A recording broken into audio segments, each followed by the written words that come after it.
السلام علیکم ستړي مسئ نن پنجشنبه د 1403 هجري شمسي کال د دروي د میاشتې 11 نیټه چې د 2015 کال د جنوري میاشتې د 10 نیټه سره سمون خوري د سکون رادیو او خور رسنۍ څخه مو د نیوزیلند مهم خبرونو ته زه کرم خان سمسور هرکلی کوم.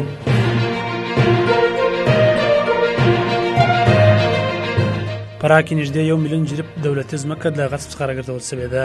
په فراه ولایت کې د دولتي ځمکو د غصب د مخنیوي او بیرته راګرځولو کمیسیون مسؤلینو خبر ورکړی چې په دغه ولایت کې نږدې 1 میلیون جریب دولتي ځمکه له غصب څخه خلاص او د غصب مخنیوي شوی دی.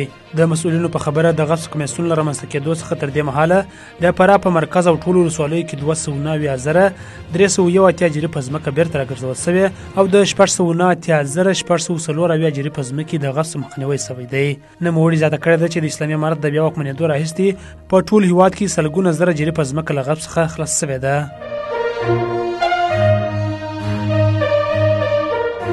مالیې وزارت د افغانۍ د ارزښت د ټیټېدو لامل کورني او بهرني تبلیغات یاد کړي دي. د مالیې وزارت په یوه خپاره کړې خبرپاڼه کې ویلي چې د افغانستان د اقتصادي وضعیت د هر اړخیزه ارزونه یې کړې ده او دمګړی د افغانستان اقتصادي وضعیت عادي دی.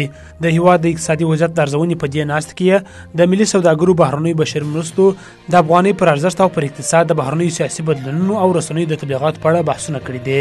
د مالیې وزارت د ډالرو پر وړاندې د افغانۍ د ارزښت د ټیټېدو لامل کورني او بهرني تبلیغات یاد کړي دي او وايي دمګړی د افغانستان اقتصادي وضعیت عادي دی.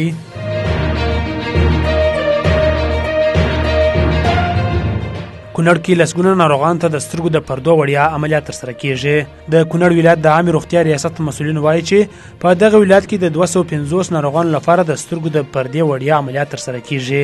د مسؤلینو په خبره د عملیات د یوې میاشتې په موده کې هغو ناروغانو ته ترسره کیږي چې اقتصادي ستونزې لري. د یاد ولایت اوسیدونکو هم د دې وړیا خدماتو له پیل څخه خوښي څرګنده کړې ده.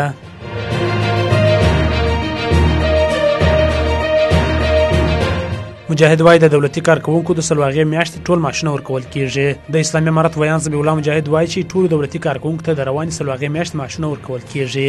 ذبیح الله مجاهد ویلي دي د هیواد بودیجه داخلي بنسټ لري، د بهرنیو مرستو په کولو او یا نه کولو پورې اړه نه لري.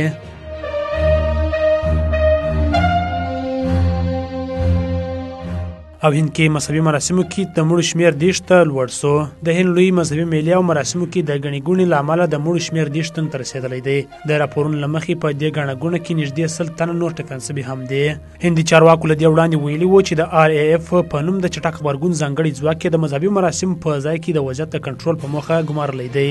د محکم مذهبي میله د هند په اتر پردیش شمال کې روانه ده چې ویل کېږي 400 میلیونه هندوان پکښې ګډون کوي.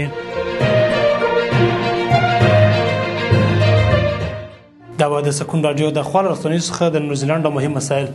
تر بیا د الله په امان.